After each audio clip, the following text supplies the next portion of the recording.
क्या आपको पता है 200 लीटर मिल्क को प्रोसेसिंग करने के बाद सिर्फ 1 केजी व्हे प्रोटीन प्रोड्यूस होता है। हेलो फ्रेंड्स, मैं हूं Rakesh Kumar. Today is my video title how whey protein is made. Whey protein एक animal based product fresh milk से व्हे प्रोटीन को प्रोड्यूस किया जाता है। फ्रेश मिल्क जो काऊ से कलेक्ट होता है।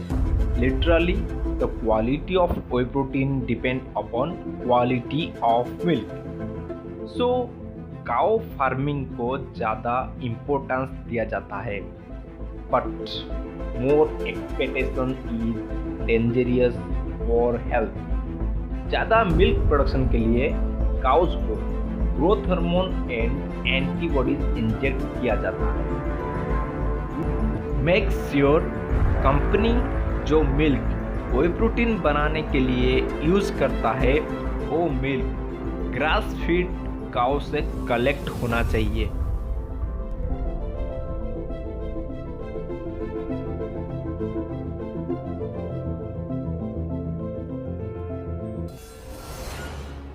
व्हे प्रोटीन की खोज 8000 साल पहले की गई थी। व्हे प्रोटीन से पहले पोलैंड में चीज मेकिंग प्रोसेस डेवलप हो गया था। उस टाइम में लोगों ने साइंस का सही इस्तेमाल किए थे। लोगों ने मिल्क को जब एसिड के साथ मिक्सिंग किए, मिल्क का ऊपरी भाग में एक जेल का परत आने लगा। जेल का नीचे वाला हिस्सा में पनीर बनता था। प्रक्रिया से बचा हुआ लिक्विड को दोबारा पनीर बनाने के लिए यूज किया जाता था। बाद में जांच करने पर उन्होंने देखा कि संग्रहित लिक्विड में दही और प्रोटीन रह जाता था।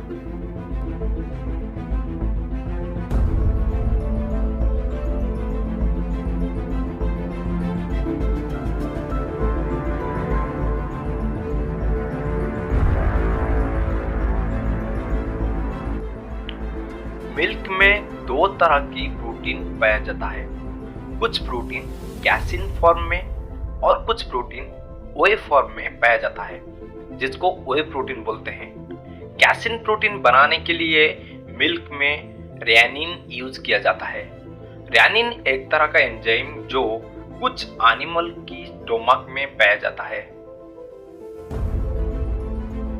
Let's talk about how whey protein is made in dairy factory. Number one thing is raw material. Fresh milk को काऊ फार्म से कलेक्ट किया जाता है। मिल्क का सैंपल को लैब टेस्टिंग के लिए भेजा जाता है। मोस्टली मिल्क का अंदर मौजूद बायोलॉजिकल कंपाउंड को मॉनिटरिंग किया जाता है। फ्रेश मिल्क को एक रेफ्रिजरेटर टैंक की मदद से फैक्ट्री में ट्रांसपोर्ट किया जाता है।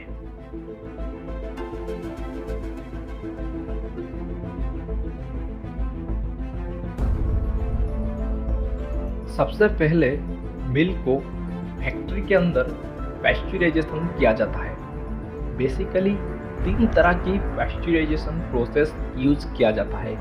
Number 1 low temperature long time pasteurization. Number 2 high temperature short time pasteurization. Number 3 ultra high temperature pasteurisation.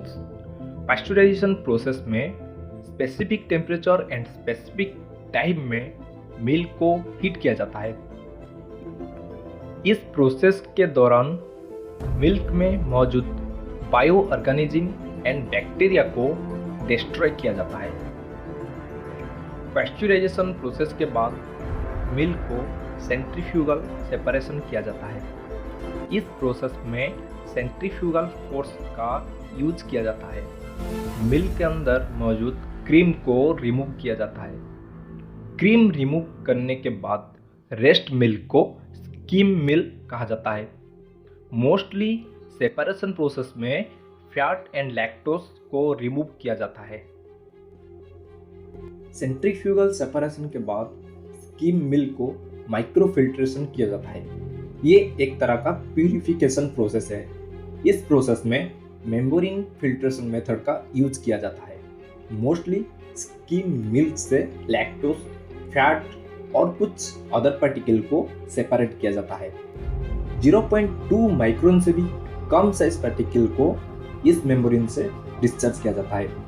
On result इस प्रोसेस में प्रोटीन कंसंट्रेट प्रोड्यूस होता है, जिसमें 70 to 80% प्रोटीन मौजूद रहता है। माइक्रो फिल्ट्रेशन के बाद कंसंट्रेट प्रोटीन को अल्ट्रा फिल्ट्रेशन किया जाता है। इस प्रोसेस में भी मेम्ब्रेन फिल्ट्रेशन मेथड का यूज किया जाता है। इसमें बेस्ट क्वालिटी मेम्ब्रेन का यूज किया जाता है। 0.01 माइक्रोन से भी कम साइज पार्टिकल को इस मेम्ब्रेन से डिस्चार्ज किया जाता है। ऑन रिजल्ट इस प्रोसेस में वही प्रोटीन आइसोलेट प्रोड्यूस होता है, जिसमें 90 to 95% ऑफ प्रोटीन मौजूद रहता है।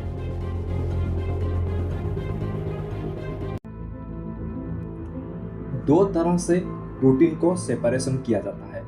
Number 1 membrane filtration method, number 2 ion exchange method. Discuss करते हैं आयन एक्सचेंज मेथड से प्रोटीन को किस तरह से सेपरेशन किया जाता है। By adding some chemical. Ion exchange method में hydrochloric acid and sodium hydroxide को ऐड किया जाता है to adjust the pH value. एक सॉल्यूशन में कितना हाइड्रोजन एटम प्रेजेंट होता है, ये जानने के लिए पीएच स्केल का यूज किया जाता है। Mostly ion exchange whey protein contain high percentage of protein and very small amount of fat, lactose and carbohydrates. Protein separation के बाद लिक्विड whey प्रोटीन को स्प्रे ड्राइंग किया जाता है। इस प्रोसेस में लिक्विड प्रोटीन को पाउडर फॉर्म में कन्वर्ट किया जाता है। लिक्विड whey प्रोटीन को एक ड्रायर के अंदर डाला जाता है under the influence of hot and cold air. Spray drawing के बाद प्रोटीन को ब्लेंडिंग किया जाता है। ब्लेंडिंग मेथड में digestive enzyme, flavour, natural sweeteners को ऐड किया जाता है। फाइनली whey प्रोटीन को अच्छी तरह से जांच किया जाता है। पाउडर के अंदर मौजूद protein, carb, fat, vitamin content को स्ट्रिक्टली वेरीफाई किया जाता है। बाद में फ्लेवर whey प्रोटीन को कन्वेयर पैकेजिंग के लिए भेजा जाता है।